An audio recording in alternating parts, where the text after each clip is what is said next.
जादू का जंगल। एक धाप वाली दोपहर लिल्ली अपनी दादी के पुराने उटारी की तलाश कर रही थी जब उसे खाक आलूद किताबों के ढेर के पीछे एक छोटा छिपा हुआ दरवाजा मिला।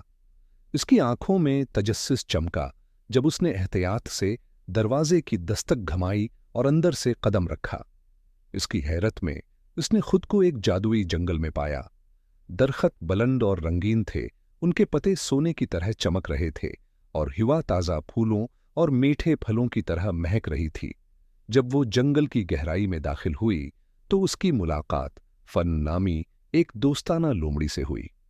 जादू जंगल में खुश आमदीद, उसने अपनी दम को हिलाते हुए कहा।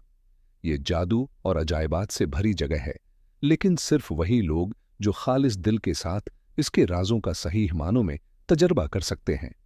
लिल्ली मुस्कुराई और फन के पीछे चली गई जब वो उसे समेटते हुए रास्तों पर ले गया। जल्द ही वो एक खूबसूरत कलीरिंग पर पहुंचे जहां एक बड़ा चमकता हुआ फूल खड़ा था। इसकी पंखड़ियां हीरों की तरह चमक रही थीं और एक हल्की सी रोशनी हवा में भर गई थी। फन ने वजाहत की कि ये फूल हर 100 साल में सिर्फ एक बार खुलता है और ये पूरे जंगल में अमन और खुशी लाने की ताकत रखता है। लेकिन फन ने कहा, सिर्फ कोई वाकई बहादुर और मेहरबान फूल चुन सकता है। लिल्ली ने एक लम्हे के लिए सोचा और महसूस किया कि दूसरों की मदद करना हमेशा से ही उसकी सबसे बड़ी खुशी रही है। बगैर किसी हचकचाहट के वो आगे बढ़ी और आहिस्ता से चमकते फूल को नोच लिया। जैसे ही उसने उसे छुआ, एक गर्म रोशनी ने उसे घेर लिया और पूरा जंगल चमकने लगा। जानवर खुशी से गा रहे थे। लिल्ली ने यह किया था, वो जादू के जंगल में अमन ले आई थी। फन मुस्कुराया और कहा, आप वो हैं जो पाक दिल महमजूई का हम इंतजार कर रहे हैं।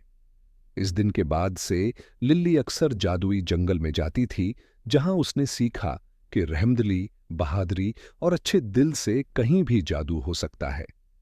और इस तरह जादू का जंगल खुशी की जगह बना रहा, जिसकी हिफाजत एक नौजवान लड़की ने की जो अच्छे काम करने के जादू में यकीन रखती थी। Please like and subscribe my channel and hit the bell icon. Thank you for watching.